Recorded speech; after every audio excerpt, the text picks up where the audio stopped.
देखें, अगर आपकी उम्र जो है वो 40 प्लस है और आप मलेशिया या किसी भी मुल्क जाना चाहते हैं, तो आपके लिए कोई भी मुल्क जो है 40 प्लस के लिए बेहतर नहीं है, अनटिल अनलेस के यार आपके पास कोई बड़ा एक्स्ट्राऑर्डिनरी एक्सपीरियंस नहीं है या कोई आप प्रोफेशनल वीज़ा के ऊपर नहीं जा रहे हैं। इस टाइम के ऊपर बहुत सारे लोग ये सवाल पूछते हैं कि यार हमारे पास जो है वो हमें जाना है बाहर के मुल्क, हमारी उम्र जो है 40 प्लस है, और कुछ लोग तो ऐसे हैं जो 50 प्लस वाले भी हैं। देखें, किसी मुल्क में जाने के लिए आपको हर पूरी दुनिया ने जो एक एज लिमिट रखी हुई है वो 35 साल रखी हुई है, और कुछ मैक्सिमम 40 रखी हुई है। बिलफर्ज अगर आपकी उम्र 40 प्लस है और आप मलेशिया ही जाना चाह रहे हैं, हम मलेशिया को एग्जांपल कोट कर लेते हैं, तो मलेशिया का इस टाइम के ऊपर जो कॉलिंग वीज़ा मिल रहा है वो तकरीबन आपको मिल रहा है कुछ 6 से 7 लाख रुपए का। वो वेरी कर रहा है एजेंट के ऊपर, अब तो शायद रेट और बढ़ जाए क्योंकि टिकट बहुत महंगा हो गया है। तो अगर आपको फॉर एग्जांपल 7 लाख रुपए का मिलता है और आपकी सैलरी जो है वो अगर 1500 मिनिमम है और आप ओवर टाइम लगा के 2200 रिंगेट कमा लेते हैं, तो आपको कम से कम 3 से 4 साल तो यही लग जाएंगे अपने पैसे पूरे करने के लिए। जो आपने पैसे लगाए हुए हैं, तो आप जो हैं वो वही पैसे पूरे करने में आप पूरा करेंगे, उसके बाद जाके आप प्रॉफिट में जाएंगे। आपने तो पहले जो पैसे खुद लगाए हैं पहले आपने वो पूरे करने हैं। अगर बिलफर्ज आप 2000 रिंगेट भी कमाते हैं तो 1,20,000 एवरेज आपका महीने का, जिसमें से आपने 600-700 रिंगेट अपना निकाल के 1000 रिंगेट पाकिस्तान भेजना है, तो अब हार्डली 500 रिंगेट बचाएंगे। उस 500 रिंगेट के बाद आप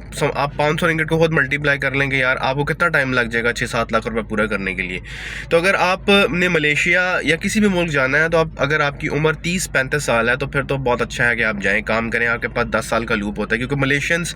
10 साल तक तो आपका वीज़ा जो है वो रिन्यू करते रहते हैं, ठीक है। उसके बाद कंपनीज जो हैं वो फिर आपको कहती हैं यार कि आप वापस चले जाएं, या आपको अगर आप बहुत एक्स्ट्राऑर्डिनरी काम कर रहे हैं, और बहुत सारे लोगों को 10 साल से ऊपर भी हो गए हैं, तो वो उनकी अपनी मतलब जैसे जैसे टाइम गुजरता जाता है किसी भी मुल्क में हर बंदे को अपने मुल्क की समझ आती जाती है उस मुल्क की, और वो बंदा सेटिंग बनाता जाता है। अब एक बंदे को पता है कि यार मेरा यहाँ पे निज़ाम अच्छा चल रहा है, अगर मलेशिया में अच्छा निज़ाम चल रहा है, तो वो अपनी सेटिंग बना लेता है। अब उसको सेटिंग बनाने के लिए बहुत सारे पापड़ बेलने पड़ते हैं, क्योंकि उसने 1 साल 2 साल 3 साल 10 साल गुजार लिए होते हैं उस मुल्क में। उसको सब कुछ पता चल जाता है कि यार मैंने अपनी सेटिंग कैसे बनानी है। तो अगर आपकी उम्र 40 प्लस है तो फिर मलेशिया या कोई भी मुल्क आपके लिए बेहतर नहीं है। मैंने ब्रुनाई के ऊपर एक वीडियो बनाई थी जिसके ऊपर मैंने कहा था कि ब्रुनाई 54 साल तक आपकी जो एज लिमिट है उस तक एक्सेप्ट करता है। तो अगर आप बहुत अच्छा स्किल्ड वर्कर और आपको लगता है कि यार आपसे रेलेवेंट काम, और मैंने पिछली वीडियो में बताया भी था कि यार ब्रुनाई में आप जो हैं वो